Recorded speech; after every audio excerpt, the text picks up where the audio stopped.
The following animation was created in collaboration with Islands of Brilliance, a nonprofit organization that serves children and young adults on the autism spectrum. The main character depicted in the video is based on the lived experience of young adults on the autism spectrum, including the lead animator for this project, who are members of the creative team at Islands of Brilliance. The animation enables adults to observe a student experiencing a challenging situation and begin to ask why in order to provide better support or instruction to meet the student's needs.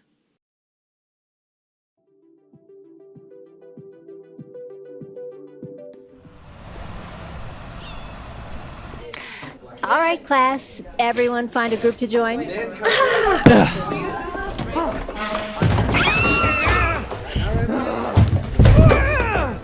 Have you supported students who have had a similar experience? Behaviors observed from students can present in many ways, whether it's an intensity level like the experience we just saw or something more subtle. We have all had an experience where a student's behavior has interrupted not only their learning, but those around them as well. Today, we're introducing the concept of root cause analysis. This allows us to discover the root cause of behavior. Going through the process helps identify the skills or strategies needed to be taught or the environmental supports that have to be adjusted to better meet a student's needs. Root cause analysis happens during step 2 of the College and Career Ready IEP process and helps us analyze the information we have available to determine disability-related needs. When we ask ourselves the why behind what we see and hear, we can help better support a student and their needs. Here we have met our student, Morgan. Morgan experienced a situation that blocked their access, engagement, and progress in their education. Why do you think Morgan's body reacted in the way it did? Why did we see such intense behavior? Rather than using surface level explanations that may be filled with assumptions and bias, let's gather more data and use root cause analysis in order to go deeper and understand. Let's imagine you are gathering observational data to help inform our root cause conversation. Let's rewind this event and watch as Morgan transitions and begins class, making note of the barriers and lagging skills Morgan might be experiencing.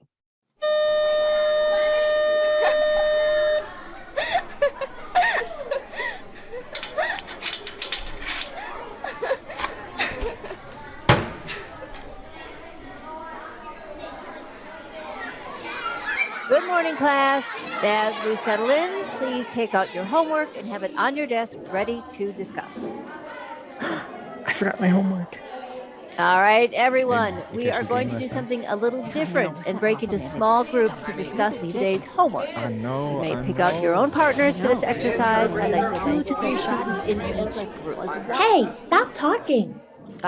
Morgan, please do not raise your voice while I am giving instructions to the class. Okay, start finding your group. Hey, want to be in a group? Yeah, that's cool. Hey, did you do the homework?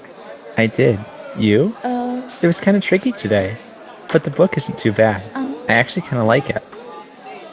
They don't follow the rules. I don't want to be in their group.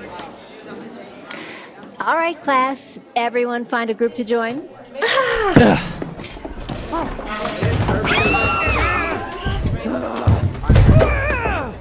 What did we observe? We saw that Morgan wasn't able to meet the classroom expectations because of an unmet need, barrier, or a skill that might still be developing. We can use Morgan's experience to walk through the root cause process and follow the trail of whys until we get to a skill that can be taught, practiced, reinforced, and supported. We're going to model one possible root cause analysis trail from beginning to a hypothesized disability-related need. What did we observe? Let's begin to ask why. Morgan has physically pushed another student and yelled out during the transition to getting into groups. Why did Morgan respond this way? Possibly because Morgan can't self-regulate when frustrated and their body reacts. Why does Morgan's body react this way? Maybe because their stress response system was triggered and Morgan doesn't have the coping skills to mitigate the trigger. Why does Morgan's stress response system get triggered? We noticed the peers were talking when the teacher was talking, which Morgan often struggles with and has struggled with in the past because it's breaking a school rule. We can hypothesize that Morgan wants to avoid working with peers because they are not being quiet and listening while the teacher is talking. Why does Morgan struggle when students don't follow the school rules? Perhaps Morgan's brain needs rules to be followed to feel safe. Maybe the students talking during the teacher's directions broke, in Morgan's perception, the school rules, which activated the stress response system. This conversation led us to hypothesize that Morgan struggles to be flexible with the hidden social content of the fact that kids don't always follow those school rules. Morgan's team has noticed many rigid thoughts about social situations in which this is one example. We can take this hypothesis and create an effect statement, like Morgan had an outburst when their peers were not listening to the teacher's instruction because Morgan struggles with flexibility in social situations, like when school rules aren't followed. This could lead to a disability-related need for social flexibility. For example, Morgan needs to increase their ability to access flexibility skills to be able to engage in social situations like working in groups. It is important when asking the whys to follow one hypothesis to the conclusion in order to identify the skills Morgan needs to learn and the environmental supports that need to be adjusted to better meet Morgan's needs. Now it's your turn. Think about the behavior you saw from Morgan when you watched this event. Write down the behaviors you observed. Pick one of those behaviors and start asking yourself why. Pause the video now and practice using the root cause analysis process of asking why. Remember to go past surface level assumptions and bias and get to possible skills that can be taught, practiced, reinforced, and supported. There are many different root cause possibilities, and there's no one answer because every student is different, and students may have more than one root cause. Maybe your team came up with questions to ask that led to a root cause in self-awareness, like Morgan struggles with being able to identify the trigger and how it affects their body. Or maybe your conversation led to some organizational skills. Or maybe your discussion led to social awareness skills, being able to navigate entering a group and understanding the social hierarchy context. Maybe your conversation centered around self-advocacy skills, being able to regulate through a trigger and advocate to get one's needs met. Did you catch some of these root causes or whys? Did you discuss more than one possible root cause? Remember, there is no one answer, and even if you discussed more than one root cause, it is important to follow the path to narrow down to a disability-related need that is a skill that can be taught, practiced, reinforced, and supported. You may have many behaviors or effects of disability that are addressed by one root cause or disability-related need.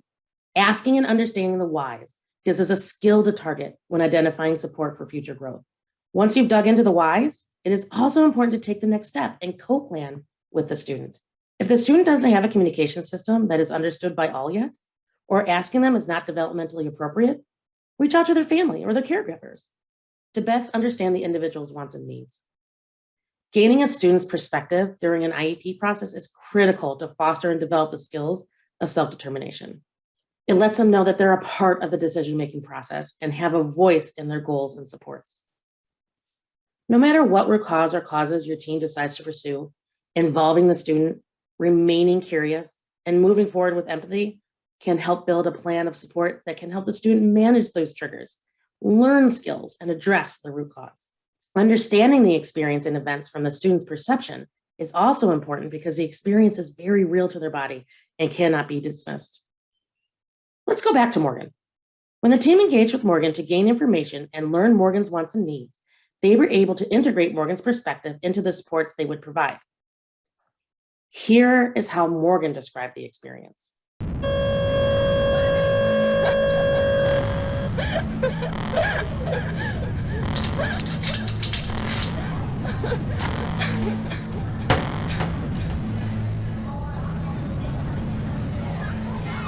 Morgan brought up how hard it is to stay calm and control their body with all those triggers.